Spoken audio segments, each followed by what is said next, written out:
Apcas, que no te lo cuenten. Escúchalo.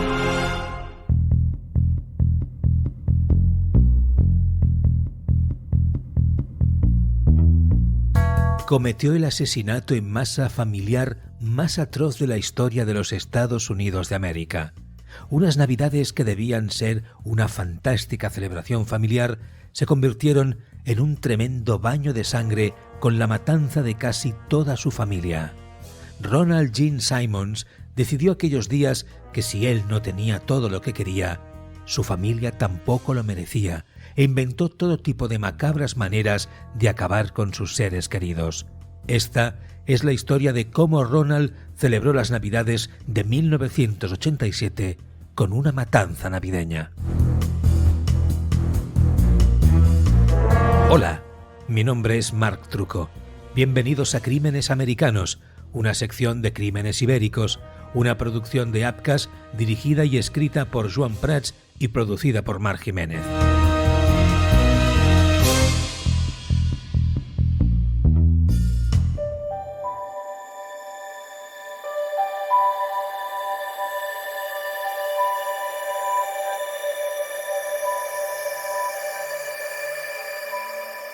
Ronald Gene Simmons nació el 15 de julio de 1940 en Chicago, Illinois, hijo de Loretta y William Simmons.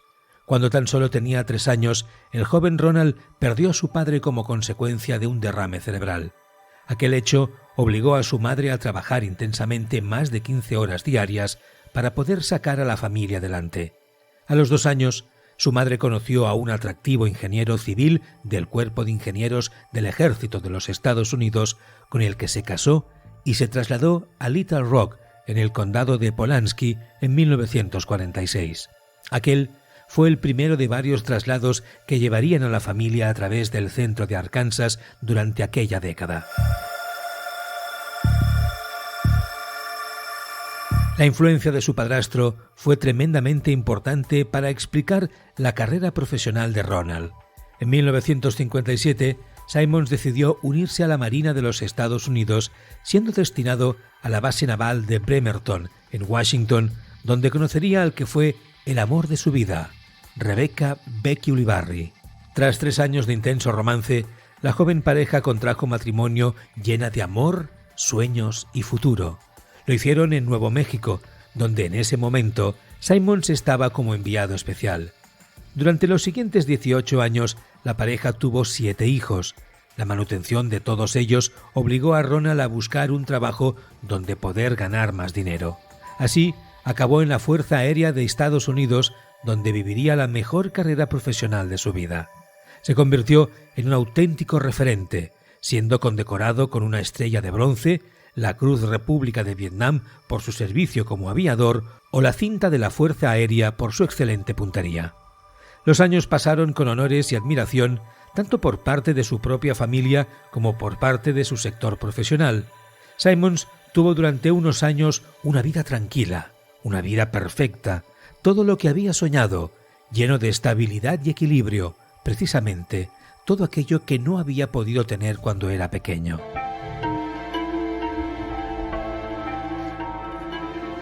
Aquellos años se convirtieron en lustros, aquellos lustros en décadas y finalmente, en 1979, Simmons se jubiló con honores con el rango de sargento mayor.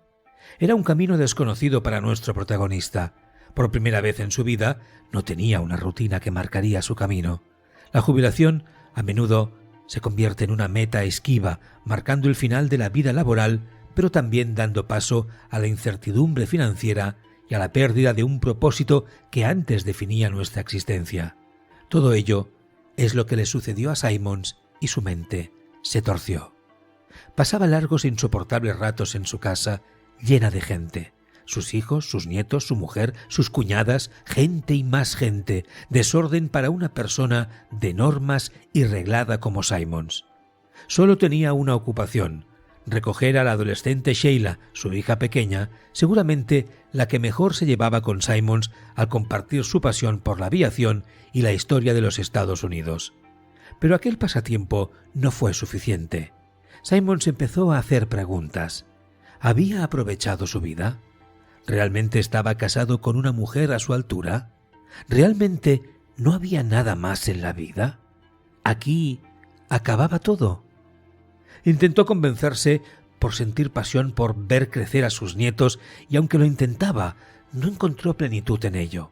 Así pasaron los primeros 2 años de su jubilación hasta que una mañana de marzo de 1981, mientras salía a comprar el pan y el diario, un par de vecinas de la urbanización donde vivían le insultaron a bordo de su vehículo. «Violador y pederasta», dijeron. Simons reaccionó al momento. Estaba avergonzado, consternado. Al ver los gritos de aquellas vecinas, se ocultó en un bar cercano donde acostumbraba a pasar largos ratos tomando algo con otros vecinos. Los insultos y los cuchicheos tuvieron continuidad. Por allí donde pasaba, la gente hablaba y especulaba con un rumor que cada vez se iba extendiendo más y más. Finalmente, su mujer Rebecca, el amor de su vida, le preguntó, con temor por la posible respuesta, por si aquellos rumores eran ciertos o no lo eran. «¿Nuestra hija Sheila está embarazada de ti?» Simons entró en cólera. Contestó con evasivas, insultos, gritos e ira. No podía controlar lo que sentía dentro suyo. Años y años de prestigio destruidos. Sentía que toda su vida se estaba empezando a descontrolar. Sheila se había quedado embarazada pocos meses antes y había decidido seguir adelante con el embarazo. Su carácter alegre y optimista se había vuelto oscuro y silencioso. Ya no hablaba, no había querido explicar quién era el padre y en ningún momento había querido aceptar la ayuda psicológica que su madre había insistido en darle. Temiendo ser arrestado ante el clamor general del pueblo, Simons decidió trasladarse a Ward, en el condado de Lonoke, a finales de aquel 1981, dejando atrás la casa de propiedad que habían conseguido con tanto esfuerzo. Allí estuvo hasta el verano de 1983, donde se trasladó hasta Dover, en Pope. El poder que ejercía Simons sobre su familia era enorme. Había educado a sus hijos con la misma mano de hierro que había organizado comandos militares durante sus años de servicio. Para sus hijos era impensable llevar la contraria a su progenitor.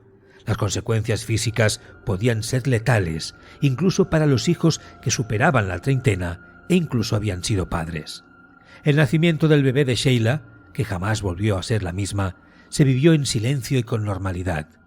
Cuando Simons obligó a la familia a trasladarse para evitar los rumores y el señalamiento popular, sus parientes, atemorizados, lo siguieron sin rechistar.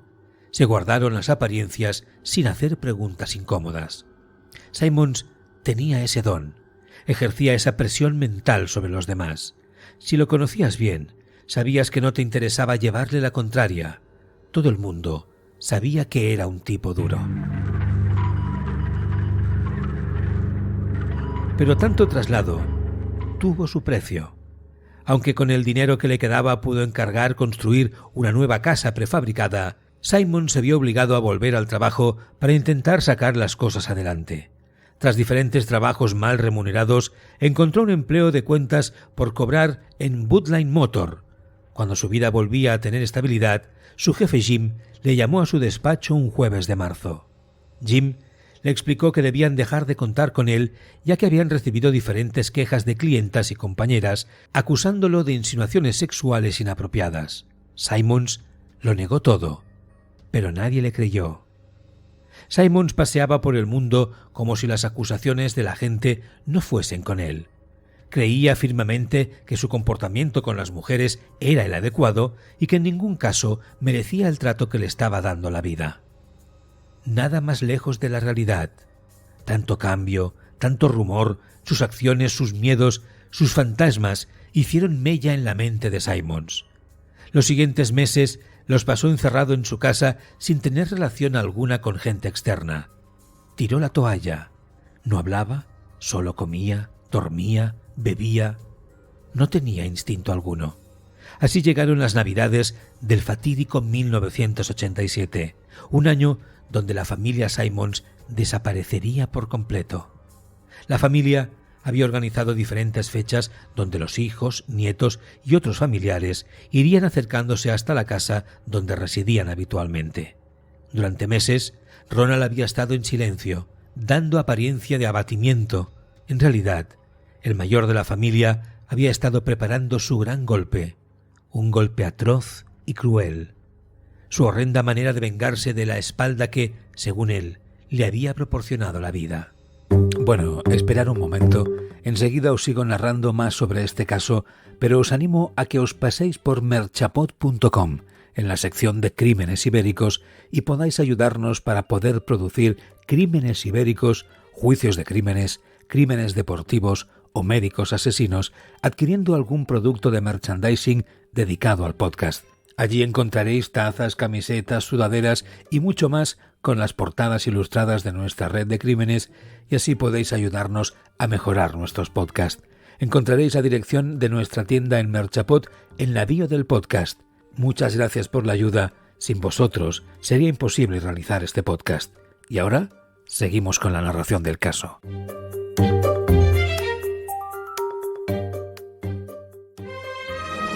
Apcas, que no te lo cuenten. Escúchalo. Son personas de confianza, nos ponemos en sus manos, salvan vidas, pero a veces algunos de ellos son asesinos. Apcas y el podcast Crímenes Ibéricos presentan el nuevo True Crime Médicos Asesinos. Historias reales de profesionales de la medicina que se han convertido en criminales por voluntad o negligencia. Médicos Asesinos. Escúchalo ya en tu plataforma de podcasting preferida.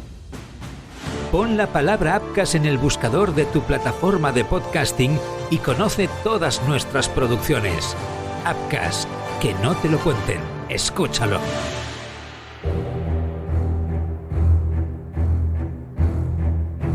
Todo empezó el 22 de diciembre de 1987. Alrededor de las 12 del mediodía, uno de sus hijos, Ronald Jr., llegó acompañado de su hija de 3 años.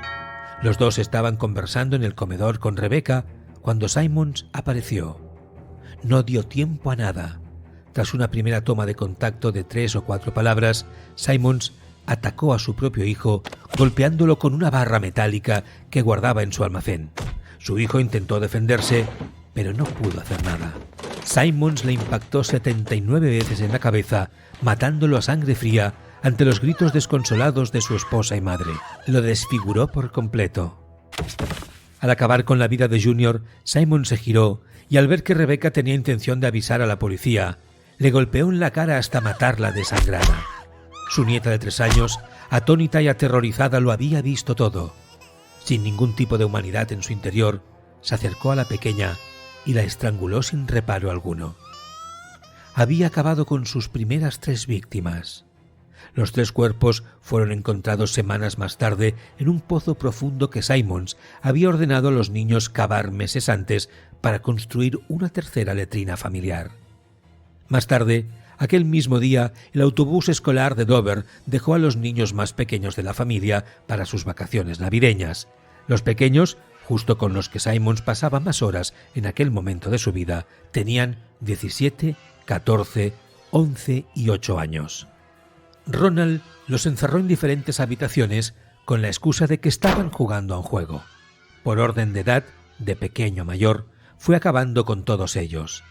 A los más pequeños los estranguló con sus propias manos, mientras que a los 2 adolescentes les ahogó en un barril con barro.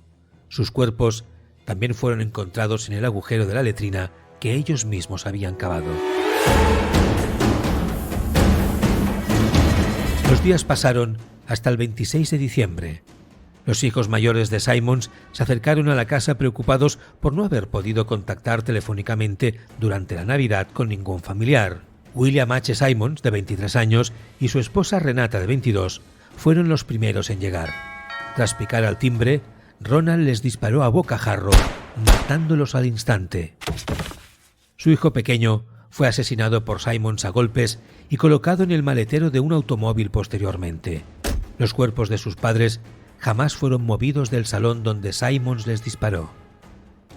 Los siguientes en llegar fueron la propia Sheila junto con su marido Dennis y sus 2 hijos, Sylvia, que para muchos era la hija del propio Simmons, y Michael, de 20 meses. Solo entrar, sin mediar palabra, Simmons disparó a Sheila en la cabeza con una Magnum 44. Su marido, Al ver cómo su suegro disparaba a su mujer, intentó atacar durante unos minutos donde los dos forcejearon. No hubo suerte. Tras una dura lucha, Simmons acababa con su yerno disparándole 4 veces en el pecho. Con los pequeños, acabó estrangulándolos con sus propias manos. Dejó los cadáveres en el comedor junto con los de sus otros hijos. Parte de su trabajo estaba hecho. Tras aquellos atroces asesinatos, condujo hasta Roosevelt, donde se detuvo en la tienda Sears para recoger los regalos de Navidad. Con total frialdad, Ronald se fue a casa y durmió a rienda suelta aquella noche, esperando que llegase el fin de semana. El lunes 28 de diciembre de 1987, Simmons acabó su obra por todo lo alto. Condujo su automóvil hasta el bufete de abogados Peel. Al entrar al edificio, con su Magnum, disparó y mató a la recepcionista de un certero disparo en la cabeza. Tras aquello, se dirigió a Taylor Oil Company, donde disparó e hirió a Russell Rusty Taylor, el propietario del Sinclair Mini Mart donde había trabajado, y luego disparó y mató a J.D. Jim Chaffin, un bombero y camionero a tiempo parcial y que era director de Taylor Oil. Simmons disparó y falló a otro empleado antes de salir del edificio. Ronald estaba desatado. Tan solo sentía ira, fuego y satisfacción de venganza en su interior. Su macabro plan tenía aún más paradas. Paró en el Sinclair Minimart, donde disparó e hirió a Roberta Burley y a David Taylor, personas que le habían rechazado para poder trabajar allí. Su última parada fue la empresa Woodline Motor Freight. Simmons localizó a su ex supervisora, Joyce Batts, y la hirió en la cabeza y el pecho. Joyce había sido la persona que le había acusado de sobrepasarse sexualmente con ella. Completamente poseído, llevó a la trabajadora Vicky Jackson a punta de pistola a la oficina de informática y le aconsejó que llamara a la policía. Simmons le dijo a Jackson: «He venido a hacer lo que quería hacer. Todo ha terminado ahora. He matado a todos los que querían hacerme daño».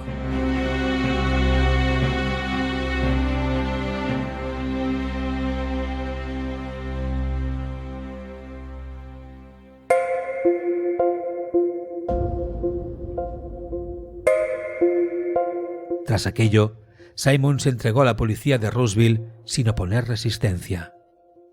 Fue enviado al Hospital Estatal de Arkansas en Little Rock para una evaluación de competencia por parte del psiquiatra, el Dr. Irving Kuo.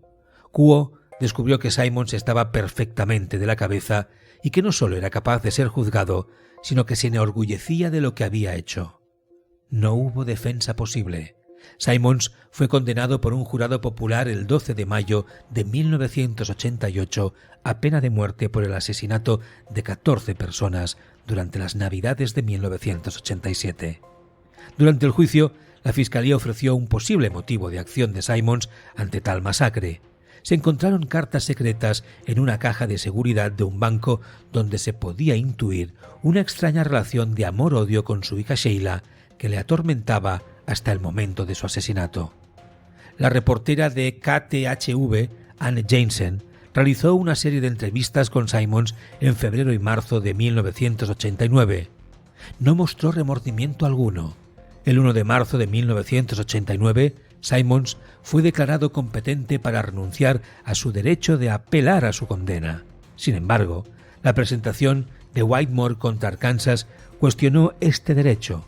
El reverendo Louis Franz y Jonas Whitmore sostuvieron que Simmons, al utilizar su derecho a rechazar la apelación, puso en peligro los derechos de apelación de otros condenados a muerte. Por 7 votos a favor y 2 en contra, los jueces de la Corte Suprema desestimaron esta apelación. Sin embargo, los procedimientos judiciales en curso habían impedido que se llevara a cabo la ejecución de Simmons.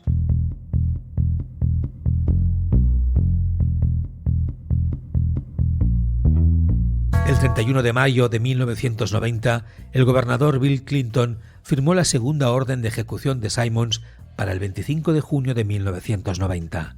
Este fue el tiempo de sentencia de ejecución a muerte más rápida en la historia de los Estados Unidos desde que se restableció la pena de muerte en 1976. Simmons rechazó todas las visitas, incluidos abogados y clérigos. Sus últimas palabras fueron: «La justicia, que finalmente se demora en hacerse, es un homicidio justificable». Ningún familiar reclamó el cuerpo, por lo que Simmons fue enterrado en una parcela de indigentes en Lincoln Memorial Lawn, en Warner, en el condado de Lincoln, y recordado por siempre como el mayor asesino navideño de la historia. Antes de cerrar este caso, queremos contarte que Crímenes Ibéricos ha sido galardonado por Amazon Music como uno de los podcasts más escuchados de 2023 y queremos agradecerlo. Por si no lo sabes, con Amazon Music puedes escuchar de forma gratuita música y podcast solo con tu cuenta de Amazon. Los miembros de Prime tienen acceso a más de 100 millones de canciones en modo aleatorio, playlists sin restricciones y los mejores podcasts sin publicidad incluidos en la suscripción. Comienza a disfrutar de Amazon Music descargando la aplicación de forma gratuita o a través de cualquier dispositivo Alexa.